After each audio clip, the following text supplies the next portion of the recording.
Hello, and welcome to the Business of Open Source Software track. Let me introduce Jie Yu, co-founder and chief architect of Wearbots. Thank you.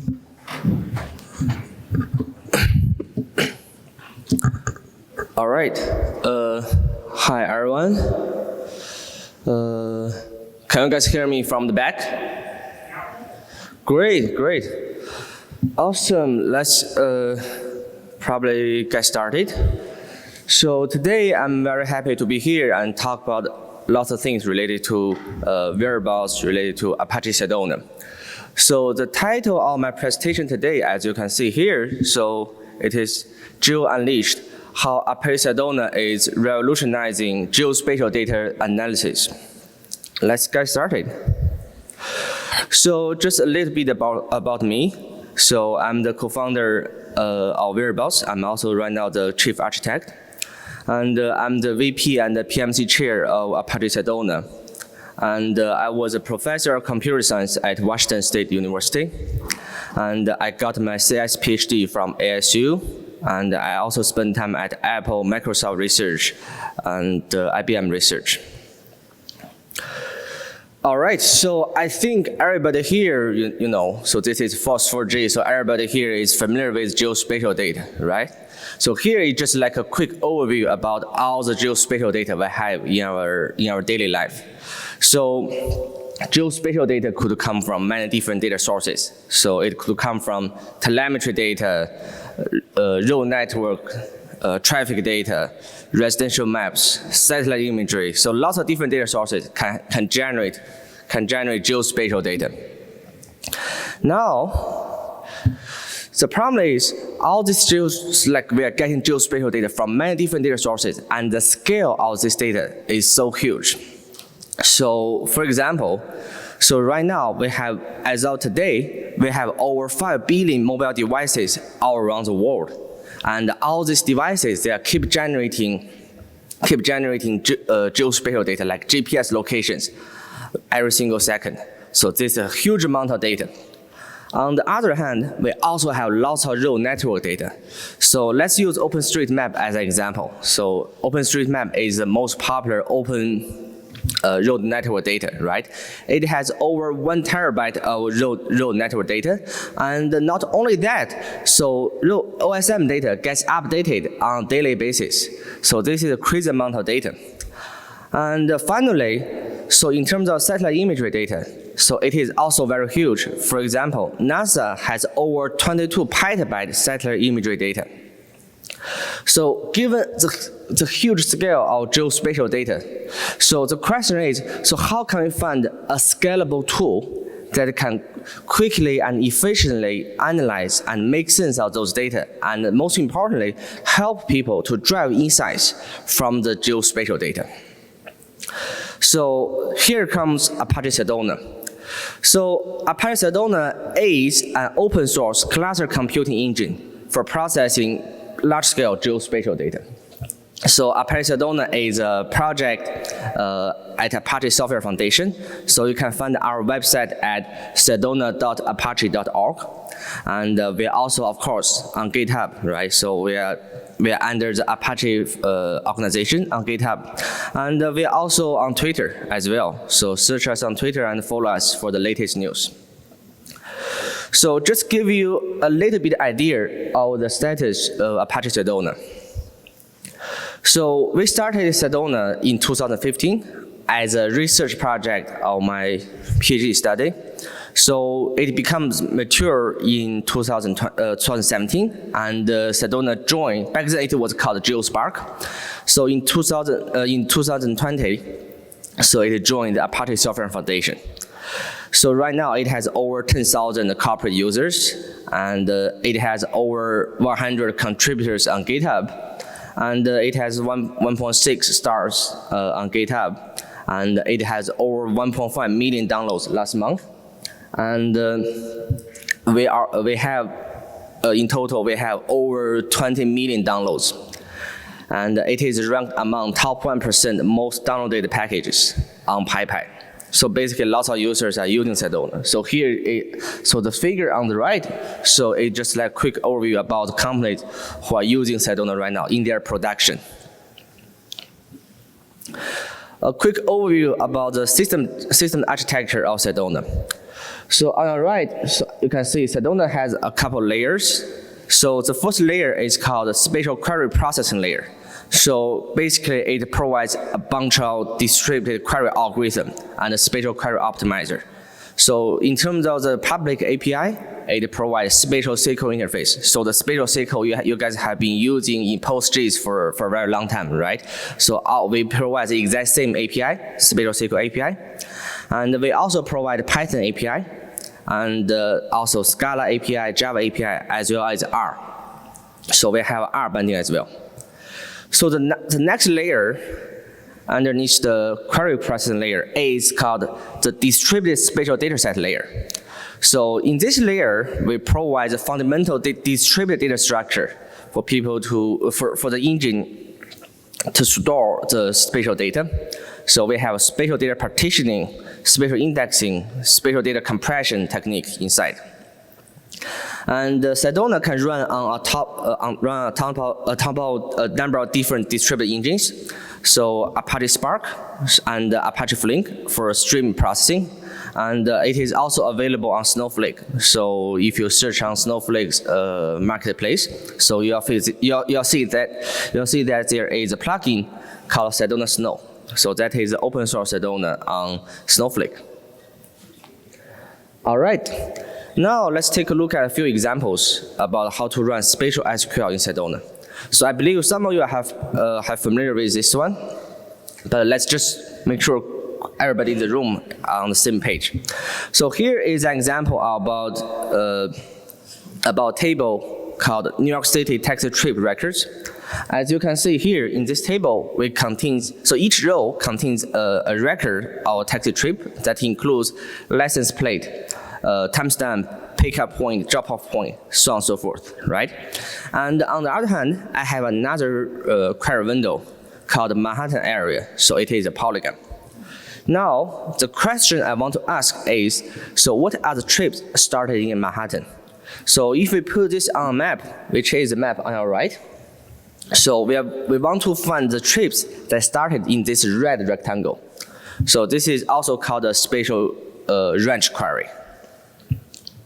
You can easily do this in Sedona using the following SQL query.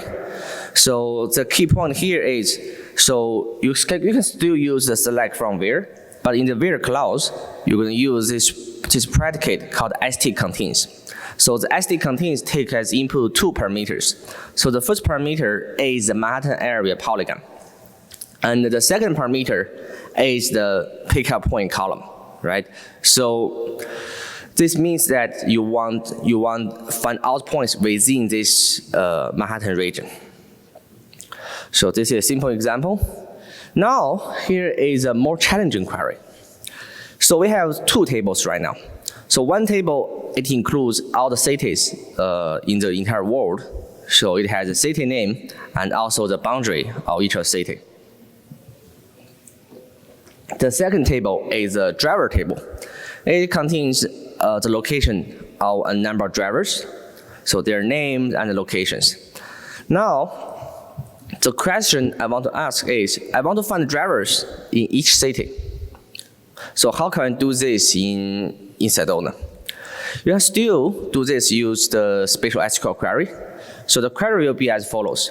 Still, you use select from where, the three clause. But in the from clause, you're going to put 2 tables. So the city table and the driver table. And in the where clause, still we use st_contains as the predicate. However, this time, we're going to take 2 columns as the input. So the first column is the location, is the boundary of the cities, and the second column is the location of all the drivers. So basically, this will return you the result you want. Now, another question I want to ask is, so what is the time complexity of these spatial SQL queries? So if you look at these queries, right, So what we are doing here is we are essentially doing an inner join between these two tables. So if, suppose we don't have any optimization on this query, so what ends up happening is you're going to do like an n-square complexity query. You're going to do a nested loop between these two tables. Unfortunately, this algorithm, if we do it this way, so it is prohibitively expensive in a distributed system. You will never get the result. Okay? So in Sedona, we have some interesting algorithm to solve the problem. So I'm going to go into the details later on.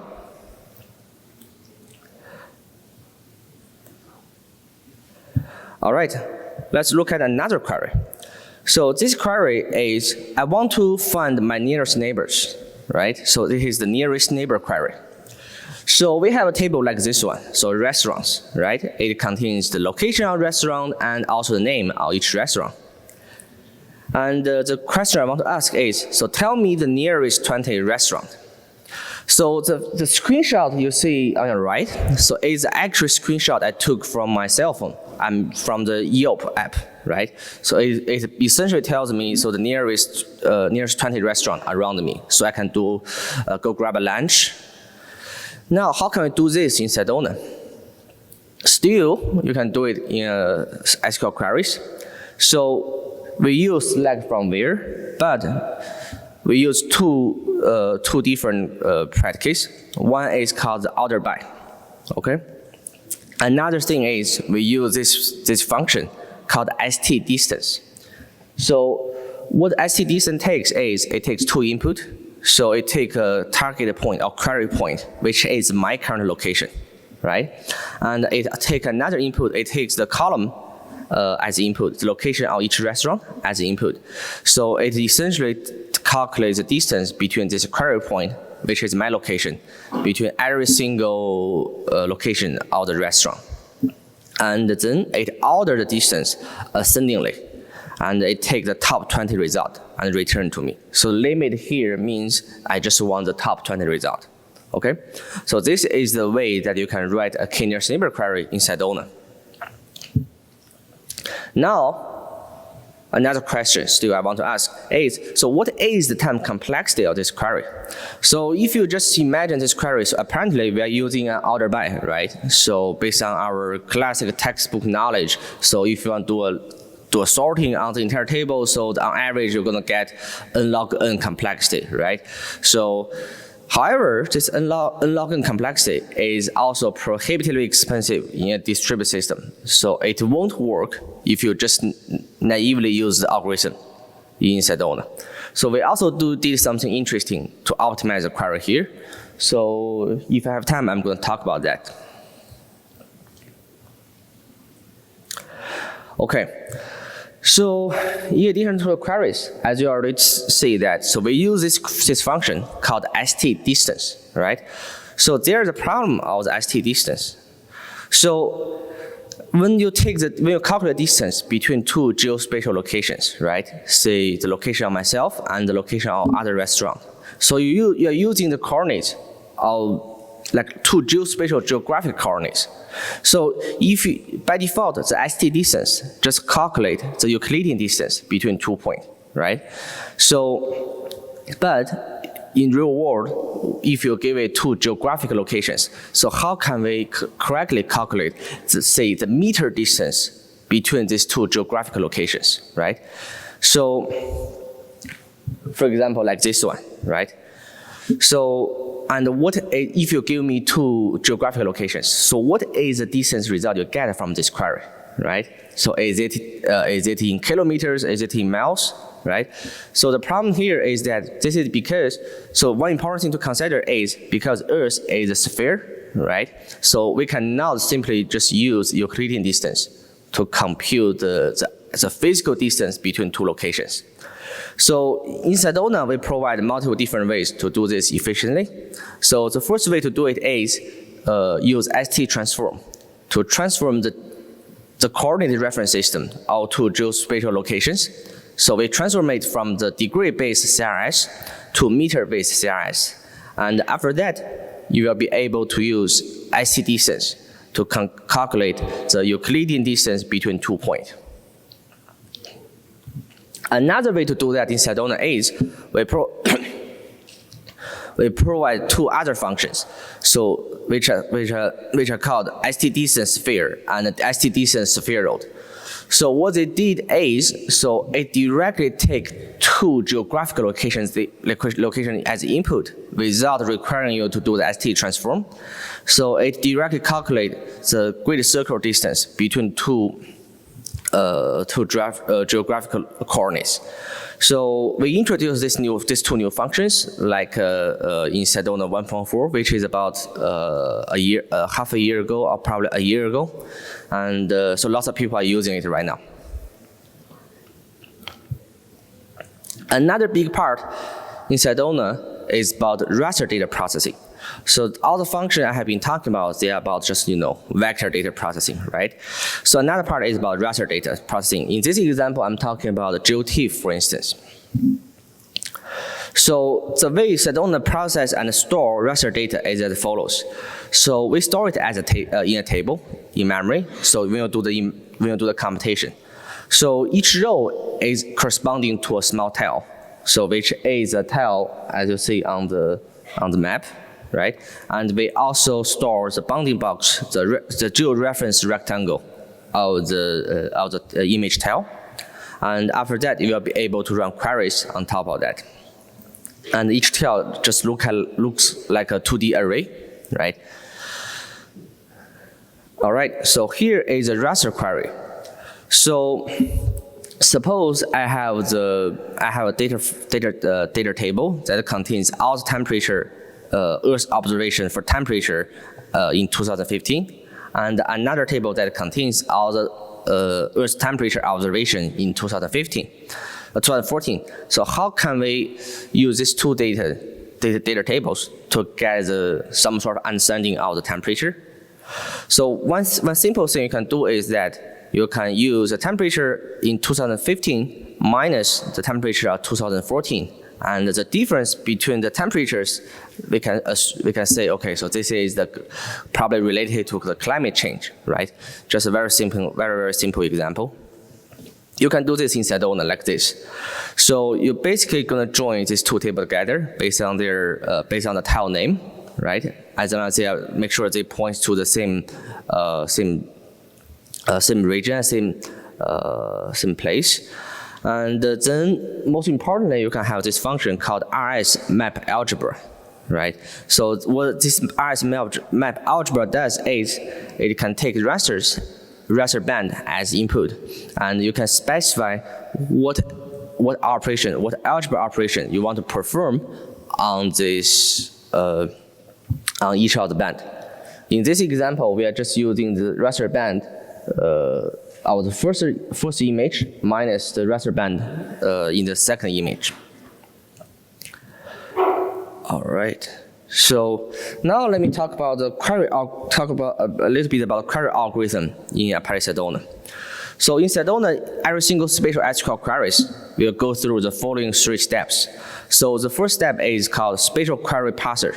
So what it does is it will try to understand the spatial SQL queries you provided to the engine. So it will try to extract the spatial expressions like st contains st distance, rs map algebra. So it will try to understand what you are doing with the queries, and it will also try to verify the type of the columns you try to use in the queries. Whether the column is a geometry type, whether the column is a polygon point, whether it is a raster type, right? So once the query is properly parsed, so we're going to go to the next step, which is spatial query optimizer. So query optimizer will optimize the spatial SQL query you provide. It will mainly do 3 things. So it will try to do the spatial filter push down. So essentially what it means is that, so recently in this conference, there are lots of people talking about GeoParquet, ZARs, right? So one of the most important thing about all this data format is it allows you to do spatial data filter push down. So which means when you give us spatial queries, So the query engine should be able to first try to push the filter down to the data source to reduce the amount of data that you're going to transfer from your remote cloud storage to the computation engine. So this will reduce the data egress fee. This will speed up the query processing, and there are lots of benefits there. So Sedona will be automatically figure out so what is the best way to push down your spatial filter, and it will try to push down the filter to your spatial data source, like GeoParquet. Another thing we do is called spatial function folding. So basically, if you have like nested spatial functions, say 100 functions nested together in the same queries, it will try to merge all these functions to one to reduce the data serialization and the deserialization time. Also, spatial join query algorithm. So, all right, so once the query is optimized and we decided the best query plan, so we're going to send it to the query executor. So the query executor is going to leverage the distributed spatial index in Sedona to speed up the queries in each executor. And we also have the spatial data serialization, a customized serialization, serializer and deserializer to make sure the data serialization is super fast. All right. Now let me talk about some technologies we use internally in Apache Sedona. So one important thing in Sedona is called geospatial data partitioning. So the idea behind that is, so we want to partition the data, the geospatial data, based on their spatial proximity, right? So we want to make sure nearby objects are put in the same partition. So the benefit of that is, say, in the future, if I ask a query like, find the drivers in Washington state, so I'm just going to send this query to the Washington partition, right? I'm not going to check every other partition in the data set. So this will greatly speed up the performance. So this is actually a critical factor to the query performance. Actually, one of the most critical factor. So the key point here is we should not just simply partition by their proximity. We also need to make sure we try our best to maintain the load balance. So what is a load balance? So in a distributed system, load balance means that so each partition, so partition means so each machine in the cluster is going to take this partition as a workload and work on that, right?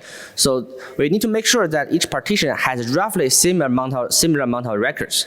So basically, each worker or each executor in the cluster, they're able to have similar amount of data to work on.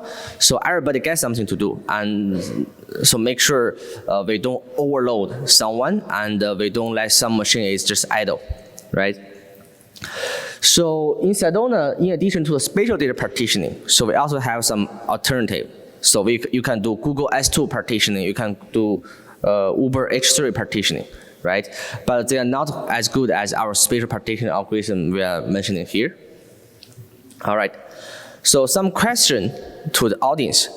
So although the idea of the spatial partition is already here, right? It is pretty obvious. But the question is, so how can you get this grid file, all these grids, right, for your spatial data set? So because as you look at this grid file, so some region, when the data is pretty dense, you get a small boundary, and some region when they are like, you have like very sparse data, so you're gonna have larger boundary for the partition, right? So how you're gonna get this grid file from a data set?